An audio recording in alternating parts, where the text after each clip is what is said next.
This is 7 National News, and in our top story, the UAE Vice President, Prime Minister and ruler of Dubai, His Highness Sheikh Mohammed bin Rashid Al Maktoum, paid a visit to Dubai courts today, accompanied by Dubai Deputy Ruler Sheikh Maktoum bin Mohammed bin Rashid Al Maktoum. On arrival at the Dubai court's headquarters, Sheikh Mohammed was received by His Excellency Dr. Ahmed Saeed bin Hazim, the Dubai court's Director General. Sheikh Mohammed began his visit with an inspection tour to the various sections of the courts where he reviewed the run of work, urging a speed-up process of transactions, especially during rush hours. His Highness Sheikh Mohammed bin Rashid Al Maktoum, Vice President and Prime Minister of the UAE and ruler of Dubai, also planted a tree in the lead-up to the celebration of the UAE's 41st National Day on Wednesday. He visited the Union House and planted the Union Tree, setting an example in front of a number of Emirati children. The launch of the Union Tree initiative is aimed at strengthening the spirit of unity and patriotism.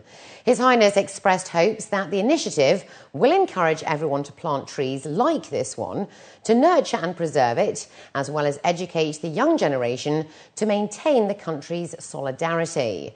On Twitter, he urged citizens to share their photographs of the Union Tree, which will be planted in homes, public and private facilities.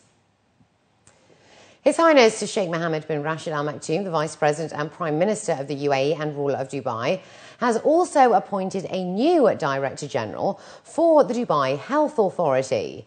According to state-run news agency WAM, His Highness issued a decree appointing engineer Essa Al-Haj Kadim Butti Al-Maidor as the Director General of the DHA, effective from Wednesday.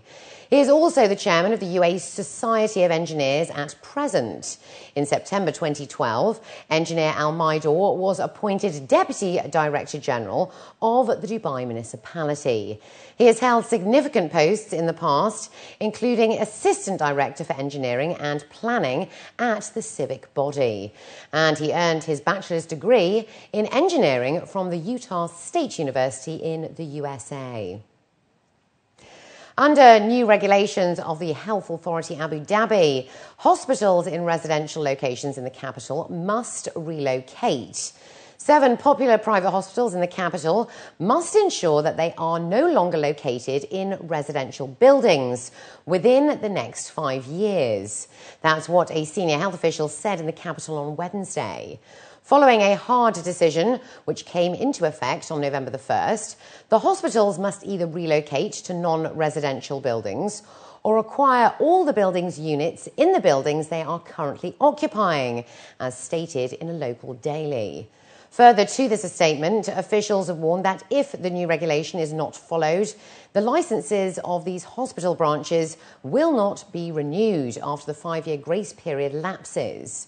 The decision is intended to safeguard the safety of residents in the Emirate. Dubai customs inspectors at Al Hamria port foiled a bid to smuggle a number of narcotics into the country, including heroin, tramadol and opium, on board a wooden ship coming in from an Asian country, as stated by Emirates news agency WAM. Butti Al-Zafri, the Director of Coastal Customs Centres at Dubai Customs, said that during a regular inspection of the ship upon its arrival, the customs inspector suspected the contents of some of the goods on board the ship, in particular the content of 30 packets of frozen shrimps and 150 bags of seeds.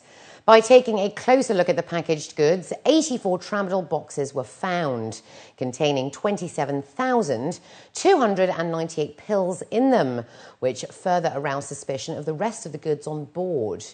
By inspecting the shrimp packs, the inspector found 49 rolls containing a substance similar to heroin, weighing 11.3 grams.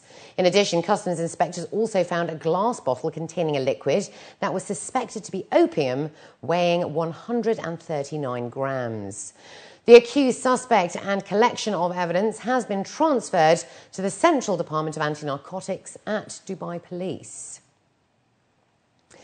Around 35,000 residents in Jumeirah Lake Towers will get more green space, as one of the lakes in the master community is to be converted into a park. Lake C, located in front of clusters O, P, Q and R, will be converted into a 55,000 square metre park. Property Director of Dubai Multi-Commodity Centre, or DMCC, Matthew Lomax, stated that the work on the park will start early next year and will be completed in 18 months. Company representatives stated that there were a lot of requests from the community and it made sense to have a park as there is not much green space in the development. Lomax didn't reveal any costs, stating that the contracts had not been issued as stated in a local report. And finally, looking close to home now, the music of the 90s will be setting the mood for residents enjoying the long weekend. Sundance Events is bringing a lineup of 7 artists who defined the music of the 90s and will take residents back in time on Friday, the 16th of November. Snap, Hadaway, Culture Beat, La Bouche and Jenny Bregan from Ace of Base fame are just some of the chart-topping performers of the 90s era at Mixtape Rewind. Organisers say it will be a night of dance and funk with a repertoire of Eurodance, pop, funk, house and hip-hop. Well, we earlier caught up with singers Peter Cox of Go West and Marty Clinton of No Mercy, who say they are glad to be back in Dubai and are looking forward to relive an era of great pop culture, music and fashion at the Emirates Golf Club. It's certainly nice to have some warm weather, because it's cold in the UK right now. It's nice to see the sunshine. And yeah, I'm looking forward very much to the show, and hopefully everyone's going to have a good time. The 90s was just a lot of fun. I mean, the music, people, the camaraderie amongst everybody was just you know, it was definitely a time of its own. And I think that's why the people still want to relive those moments and remember their youth and from that time and from that era, and it's a unique time for sure. They definitely can expect to hear the songs that they're more familiar with, but also some new songs. So and it should be, you know, hopefully everyone's going to be dancing and having a good time, you know. So I'm really looking forward to it for sure.